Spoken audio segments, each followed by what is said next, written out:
जय शिवराय मित्रांनो, कशा आहात? सुशागात ना. तर आज आपण आलोय लोणावळ्यातील कोरीगड हा किल्ला एक्सप्लोअर करण्यासाठी.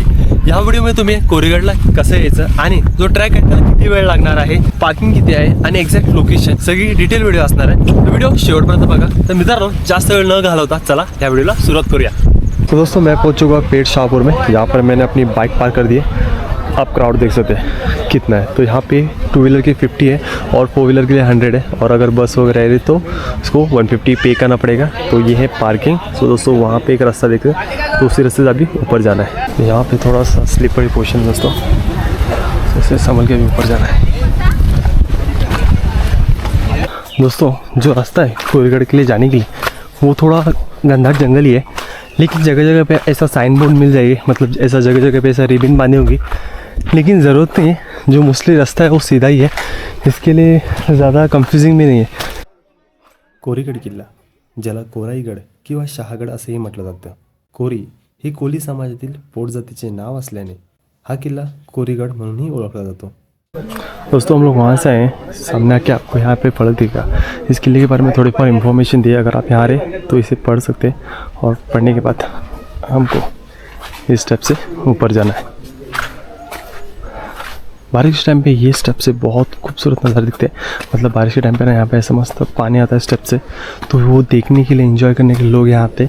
1656मध्ये छत्रपती शिवाजी महाराजांनी या किल्ल्यासोबत लोहगड, विसापूर, तुंग, तिकोना यासारखे अनेक किल्ले स्वराज्यात समाविष्ट केले. दोस्तों ये है कोरीगढ़ के स्टेप्स, लेकिन बारिश की वजह से अभी पानी नहीं. और सामने आपको दिखेगी गणेश जी की मूर्ति. और यहाँ पे आप क्राउड देख सकते हैं कितना है. सैटरडे को ट्रैक हो रहा है. और यहाँ पे ये कुआं है, वो मैं आपको दिखाता हूँ. तो बेसिकली यहाँ पे पारेकर रहते थे, उनके रहने के लिए जगह थी. अगर बेसिकली अंदर देखोगे तो 13 या 14 लोग आराम से रह सकते हैं. इतना यहाँ पे स्पेशियस स्पेस है. मित्रांनो, जर तुम्हाला कोरीगड यायचं असेल तर पुण्यावरून फक्त 70 किलोमीटर आणि मुंबईवरून 120 किलोमीटर याचा डिस्टन्स आहे. जर मित्रांनो तुम्हाला मुंबई किंवा पुण्यावरून कोरीगडला यायचं असेल तर सगळ्यात जवळचं स्टेशन म्हणजे लोणावळा. लोणावळा तुम्ही आल्यानंतर तुम्ही शेअरिंग ऑटो किंवा बस वगैरे घेऊ शकता आंबेवेलीच्या डायरेक्शनला. आंबेवेलीला येताना तुम्ही टायगर पॉईंट, लायन पॉईंट वगैरे एक्सप्लोअर करत येऊ शकता. सध्या टायगर आणि लायन पॉईंट चालू आहेत आणि लोणावळ्यामधील लोहगड, विसापूर हे किल्ले चालू आहेत, पण त्यांची मर्यादा ठेवलेली आहे. म्हणजे 3च्या नंतर ते बंद होतात. तर तुम्ही जर येत असाल तर तुम्ही सकाळी येऊ शकता. मित्रांनो, वरती आहे गणेश दरवाजा, म्हणजेच किल्ल्याचा पहिला दरवाजा. त्याच्या आधी जर आपण या साईडला गेला तिथे एक खांब टाक आहे, म्हणजे पाण्याचा टाक आहे. ते आपण बघूया कसं आहे ते. मित्रांनो त्या साईडला आहे मेन दरवाजा. त्याच्यानंतर राईट साईडला मारला तर या साईडला बघा हे कातळ ठेवलेलं पाण्याचं टाक आहे. आणि हे पाणी एवढं स्वच्छ आहे ना, तुम्ही बघू शकता. एकदम क्रिस्टल क्लिअर आहे पाणी, म्हणजे पिऊ शकता तुम्ही जर ट्रॅकला येत असाल तर. हे बघा. तर चला मित्रांनो, आता जाऊ आपण किल्ल्याच्या पहिल्या दरवाजाजवळ. मित्रांनो, किल्ल्याच्या पहिल्या दरवाजा खाली तिथं आपल्याला अजून एक खोली दिसते बघा. चला आतमध्ये बघू एक्झॅक्टली काय आहे. बघून तर मला देवळीसारखं वाटतं. जर या किल्ल्यावरती कोण आलं तर मे बी इथं त्यांना ठेवलं जातं. आता याची जरा नादूस झालेली आहे. बघू शकता कंडिशन एक्झॅक्टली कशी आहे ती. थोडीशी पडझड झालेली आहे आणि ह्या साईडले सगळे दगडशे आत आलेले. इतिहासकानुसार म्हटलं जातं 1486मध्ये ह्या किल्ल्यावर कोळी समाज राहत होते आणि त्यांच्याकडूनच हा किल्ला मुघलांनी प्राप्त केला. मित्रांनो, आता आपण पोहोचले किल्ल्याच्या पहिल्या दरवाजाजवळ, म्हणजेच गणेश दरवाजाजवळ. समोर तुम्हाला बघू शकता महाकाय बुरुज आणि ह्या साईडला ही किल्ल्याची तटबंदी. ह्या साईडला जर तटबंदी बघाल तर मला वाटते हे जे दगड आहेत थोडं वर्ष ढासू शकतात खालती. हा होता गणेश दरवाजा. समोर बघू शकता तुम्ही हा भक्कम असा हा दरवाजा. ह्या साईडला बघू शकता तुम्ही देवळी, जिथे पारेकरी असायचे आरामासाठी त्यांची सोय होती. आणि वरची जी कमान आहे ती बघा ढासळली आहे. सो वरती जर जायला भेटली तर बघू तर आपण कुराई देवीच्या मंदिरात जाऊ. तर ह्या ज्या पायऱ्या आहेत त्या तटबंदीवरती येऊन जातात बुरुजांच्या वरती. आणि ह्या साईडला त्या झांग्या, जिथून शत्रूंना पहारेकरी थांबवायचे. म्हणजे इथून जर त्यांच्या हातात तीर वगैरे बंदूक असले तर इथून ते नेमायचे शत्रूंना. झांग्या सगळ्या तटबंदीला असतात. तर हा आहे वरचा बुरुजचा पोर्शन जो गणेश दरवाजा आहे त्याच्यावरचा. आणि त्याची कमान होती बघा. ऑब्विसली इथे एक स्लॅब असणार, ती तुटलेली आहे. मित्रांनो, हा आहे किल्ल्याचा दुसरा दरवाजा, पण सध्या जी कमान आहे ती तुटलेली आहे. तर हा होता किल्ल्याचा दुसरा दरवाजा.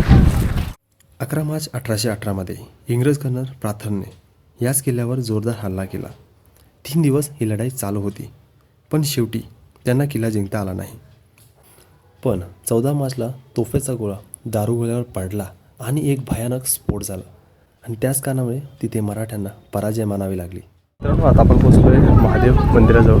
समोरच तुम्हाला बघू शकता 4 असे तोफ रणगाड्यावर ठेवलेले आहे. आणि समोरच आहे नंदी महाराजांची मूर्ती. तर चला मग आता आपण आतमध्ये जाऊ. मित्रांनो, हा जो मधला प्रदेश आहे ते वाडे असतात असं वाटतं मला.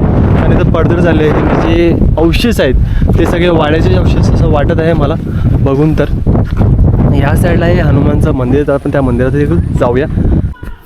तर मित्रांनो, मी आता जुन्या मंदिरात आलो आहे, जिथं जर तुम्ही बघाल तर शिवलिंग आहे, पण जर बघाल तर हे दगडाचं आहे आणि हे शिवकालीन असू शकतं.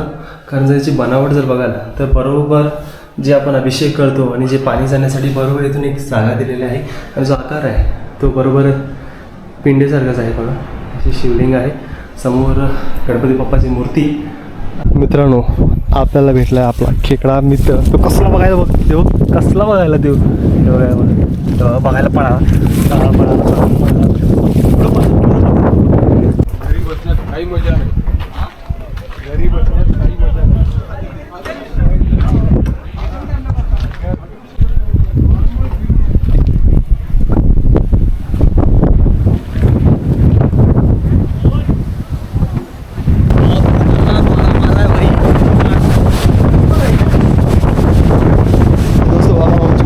किले के दूसरे दरवाजे के पास ये है उसका बुरुज, लेकिन कंडीशन आप देख सकते हैं. लेकिन यहाँ से अभी नीचे जाने के लिए ये सेकंड दरवाज़ा है. तो अगर यहाँ से एंट्री आप देख सकते हैं विस्तापुर जैसी फीलिंग है. तो ये जो रास्ता है वो बंद ही है, लेकिन अगर आप वहाँ पर देखोगे तो वहाँ पे एक छोटा सा पैसेज है, दिल वो चोर दरवाज़ा है जो किले से कहा तो आता है.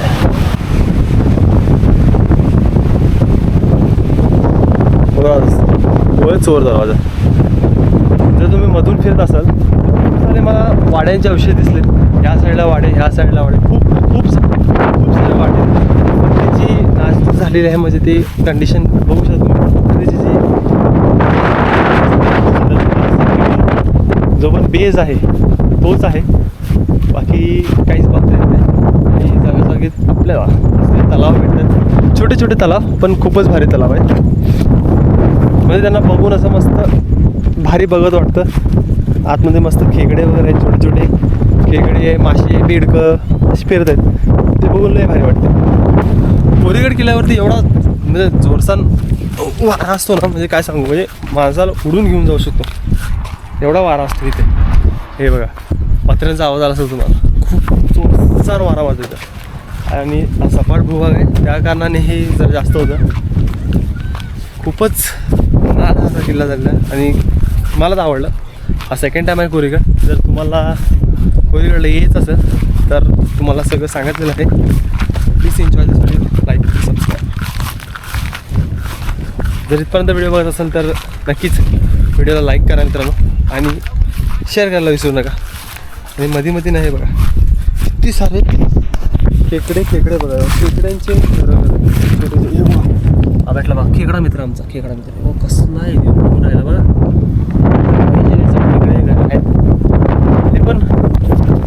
हे पण काहीतरी वेगळी गोष्ट आहे मित्रांनो, म्हणजे असं सहजासहजी बघायला भेटत नाही, गड किल्ल्यावर भेटतात. तर बघू आता. इथं जर असताना आहे मला वाटतं मित्रांनो कोरीगड हा ट्रॅकला मिनिमम 45 मिनिट्स खूप आहेत. जर तुम्ही फर्स्ट टाईम करत असाल तर हा तुम्हाला 1 तास लागू शकतो. जर तुम्ही एक डेली ट्रॅकर वगैरे असेल तुम्ही 45 मिनिटात गडावरती येऊ शकता. मी अर्ध्या तासातच आलो होतो, कारण न ब्रेक घेता आलो वरती. मी बरोबर आता टायमिंग याद नाही, पण मी अर्ध्या तासात वरती आलो. तर आता डिपेंड आपल्या ह्याच्यावर डिपेंड आपल्या स्टॅमिनावरती असतं. तर मिनिमम तुम्हाला 1 तास लागू शकतो जर तुम्ही निवांत आला तर.